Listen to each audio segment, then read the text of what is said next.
ఇప్పుడు మనం process start చేద్దాము. ఫస్ట్ దీంట్లో సాల్ట్ వేసుకున్నాము. 2 స్పూన్స్ సాల్ట్ వేసుకుంటున్నాము. 2 స్పూన్స్ కారం వేసుకుంటున్నాం.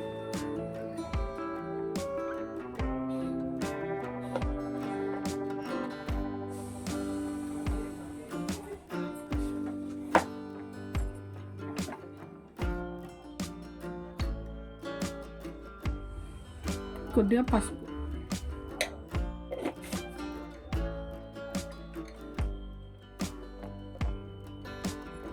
ఇప్పుడు కొద్దిగా పెరుగు వేసుకుంటున్నాం.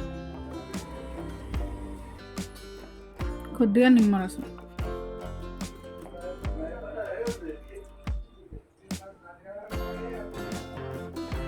కొద్దిగా కస్తూరి మెంతి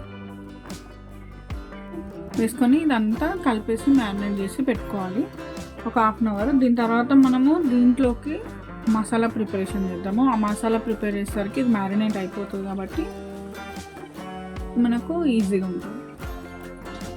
ఇట్లా మొత్తం మ్యారినేట్ చేసి పక్కన పెట్టేసుకోవాలి. ఇప్పుడు మనం మసాలా ప్రాసెస్ స్టార్ట్ చేద్దాం. ప్యాన్ హీట్ అయిన తర్వాత దీంట్లో దాల్చిన చెక్క,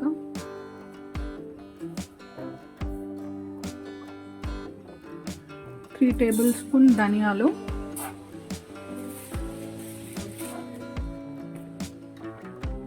ఇలాచీలు, లవంగాలు కొన్ని వేసుకొని వేయించుకోవాలి. అలాగే 2 స్టార్లు వేసుకొని కలర్ చేంజ్ అయ్యే వరకు ఫ్రై చేసుకోవాలి. ఇప్పుడు ఇది వేగిపోయిన తర్వాత స్టవ్ ఆఫ్ చేసుకొని ఇది చిన్న మిక్సీ జార్లోకి షిఫ్ట్ చేసుకొని మిక్సీ పట్టుకోవాలి.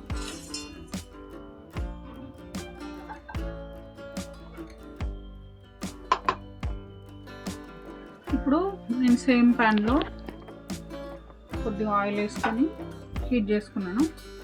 తర్వాత దీంట్లో పచ్చిమిర్చి, టొమాటో అండ్ ఆనియన్ ఇవి 3 వేసుకొని ఫ్రై చేసుకోవాలి.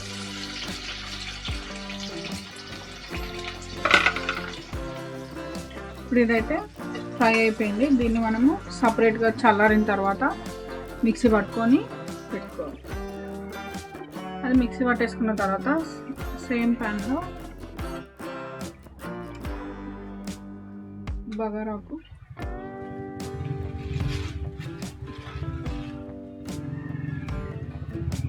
కొద్దిగా షాజీరా వేసుకొని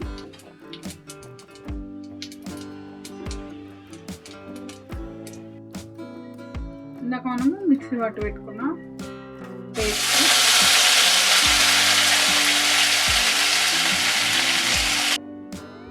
దీంట్లో కొద్దిగా అల్లం వేసుకోవాలి.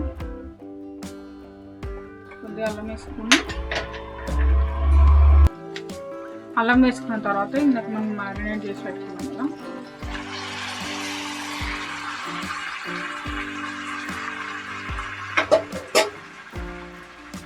చికెన్ వేసుకొని కలిపేసుకున్నాం. ఇప్పుడు ఇందాక మనం మ్యారినేట్ చేసుకున్న తర్వాత ఆ గ్రైండర్ మిక్సీలో వాటర్ ఉంటాయి కదా, అది వేసుకొని మూత పెట్టేసుకొని ఒక 5 మినిట్స్ తర్వాత మనం ఇందాక మసాలా మిక్సీ పట్టుకున్నాం కదా, అది వేసుకొని మిక్స్ చేసుకోవాలి.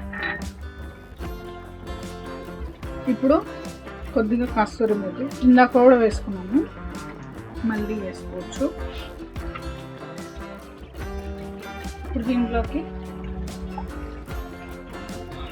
గరం మసాలా 1/2 టీ స్పూన్ వేసుకుంటాం. అట్లాగే లాస్ట్లో కొద్దిగా నిమ్మరసం వేసుకుంటాం. నిమ్మరసం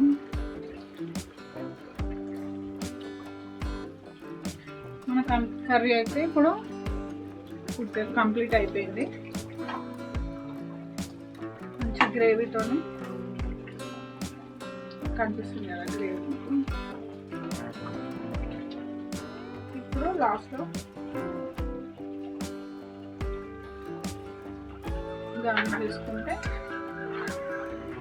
స్టవ్ ఆఫ్ చేసుకొని తినవచ్చు. ఇది మన చికెన్ కర్రీ. మీరు కూడా ట్రై చేసి ఎలా ఉందనేసి కామెంట్ చేసి చెప్పండి నాకు. సబ్స్క్రైబ్ చేసుకోండి ఛానల్కి, లైక్ చేయండి, షేర్ చేయండి, కామెంట్ చేయండి.